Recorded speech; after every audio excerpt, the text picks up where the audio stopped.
যোৰহাট নগৰৰ মাজমজিয়াত মুকলি হ'ল অত্যাধুনিক সা সুবিধাযুক্ত বিলাসী অতিথিশালা শ্ৰাংগিল্লা হোমষ্টে। দৈনন্দিন জীৱনৰ ব্যস্ততাৰ মাজত অকণমান সময় বা এটা ৰাতি এটি শান্তিৰ সেউজীয়া ঘৰুৱা পৰিৱেশত নিজৰ প্ৰিয়জন অথবা পৰিয়ালৰ লগত কটাব বিচাৰিছে নেকি আপুনি? তেনেহলে আহক শ্ৰাংগিল্লা হোমষ্টেলৈ। শ্ৰাংগিল্লা হোমষ্টে পৰিয়ালৰ পৰা আপোনালৈ আন্তৰিক স্বাগতম। হয়, এটা অসমীয়া ঘৰুৱা পৰিৱেশৰ লগতে আপোনালোকে ইয়াত লাভ কৰিব শ্ৰাংগিল্লা পৰিয়ালৰ উষ্ম আতিথ্য আৰু অসমীয়া থলুৱা খাদ্য সম্ভাৰ।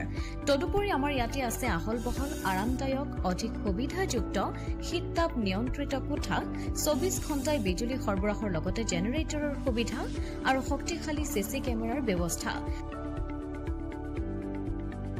বিনামূলীয়া ৱাইফাই সুবিধা, কাৰ পাৰ্কিঙৰ ব্যৱস্থা, ন্যূনতম মূল্যত গাড়ী চালকৰ বাবে কোঠালিৰ ব্যৱস্থা, লগতে আপোনাৰ প্ৰমোদৰ বাবে উপলব্ধ এখন মুক্ত টেৰেছ, য'ত মুকলি আকাশৰ তলত আহাৰ গ্ৰহণৰ আনন্দ লাভ কৰিব পাৰিব আপুনি।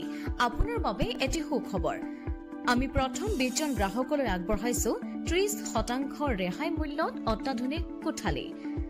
3 জনৰ বাবে উপলব্ধ কোঠা 3000, কিন্তু বৰ্তমানৰ মূল্য 2100 টকা প্ৰতি নিশা।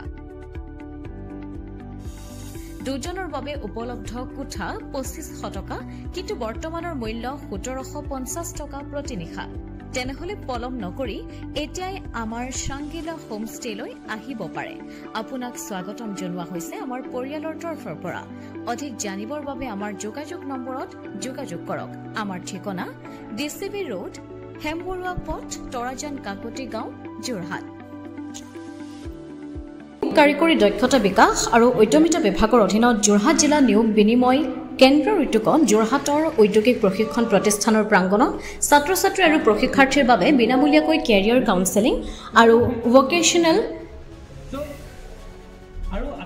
গাইডেন্স অনুষ্ঠান অনুষ্ঠিত কৰা হয়। এই অনুষ্ঠানৰ মুখ্য উদ্দেশ্য আছিল যুৱক যুৱতীৰ কৃতিত্বৰ পথ নিৰ্ধাৰণ, কৰ্ম সংস্থাপনৰ সম্ভাৱনাৰ বিষয়ে সজাগতা সৃষ্টি আৰু ব্যক্তিগত দক্ষতা উন্নয়নৰ সুযোগ প্ৰদান। ভৱিষ্যতৰ লক্ষ্য নিৰ্ধাৰণৰ ক্ষেত্ৰত সঠিক দিশ প্ৰদান কৰাটো আছিল এই কাৰ্যসূচীৰ মূল লক্ষ্য।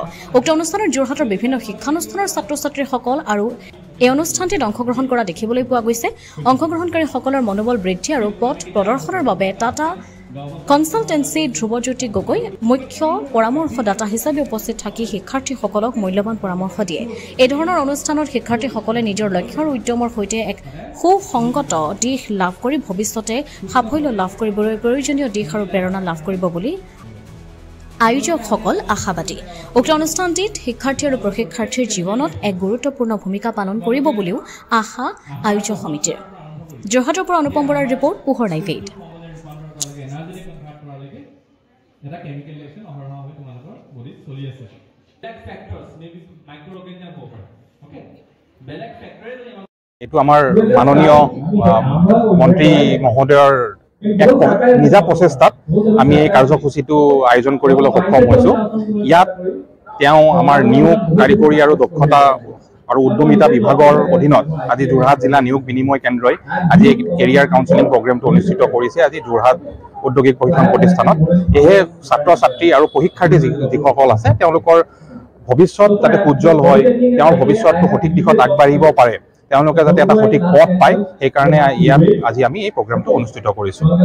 অতিথি হিচাপে আমাৰ ইয়াৰ স্থানীয় বিধায়ক ভূপেন্দ্ৰ গোস্বামী ডাঙৰীয়াক আমি আমন্ত্ৰণ কৰিছিলোঁ। তেওঁ বিশেষ অসুবিধাৰ কাৰণত তেওঁ ইয়াতে আহিব নোৱাৰিলে আৰু ডিষ্ট্ৰিক্ট এডমিনিষ্ট্ৰেশ্যনৰ ফালৰ পৰা আমাৰ অতিৰিক্ত আয়ুক্ত শ্ৰী দীপময় চাকুৰীয়া ছাৰ আহি উপস্থিত হ'লহি। তেওঁ তাৰপিছত আমাৰ ইণ্ডাষ্ট্ৰী ডিপাৰ্টমেণ্ট জিএম ছাৰ আহিছিলে, শ্ৰী গৌতম দেৱনাথ ছাৰ। যিৰ মুখ্য কেৰিয়াৰ পৰামৰ্শদাতা হৈছে ডক্টৰ ধ্ৰুৱজ্যোতি গগৈ। তেওঁ টাটা কনচালটেন্সিৰ এজন HR এডমিন হয়। তেওঁক মুখ্য পৰামৰ্শদাতা হিচাপে ইয়াত আমন্ত্ৰণ জনোৱা হৈছে। এপ্ৰক্সিমেটলি 400 to 450 ষ্টুডেণ্ট ইয়াত প্ৰেজেণ্ট আছে। ষ্টুডেণ্ট আৰু ট্ৰেইনী কোৱা হয়, ইণ্ডাষ্ট্ৰিয়েল ট্ৰেইনিং ইনষ্টিটিউটৰ যিখিনি ষ্টুডেণ্ট আছে সিহঁত ট্ৰেইনী কোৱা হয়। আছে তাৰপিছত প্ৰিন্স অফ ৱেলছৰ পৰা আমি ষ্টুডেণ্ট ইয়াত আনিছোঁ। তাৰপিছত কৰঙা উচ্চতৰ মাধ্যমিক বিদ্যালয়, চিনামৰা উচ্চতৰ মাধ্যমিক বিদ্যালয় আৰু গড়মূৰৰ শংকৰদেৱ বিদ্যা মন্দিৰৰ পৰা আমি ষ্টুডেণ্টখিনি ইয়াতে আনিছোঁ। ব্যৱস্থা কৰি দিছোঁ তেওঁলোকক আনিছোঁ আৰু আমি তাৰ প্ৰগ্ৰেমটো শেষ হোৱাৰ পিছত তেওঁলোকক আমি ড্ৰপ কৰিম স্কুলত। ইয়াত এতিয়ালৈকে 400 এপ্ৰক্সিমেট ষ্টুডেণ্ট প্ৰেজেণ্ট আছে এতিয়া সভাখনত।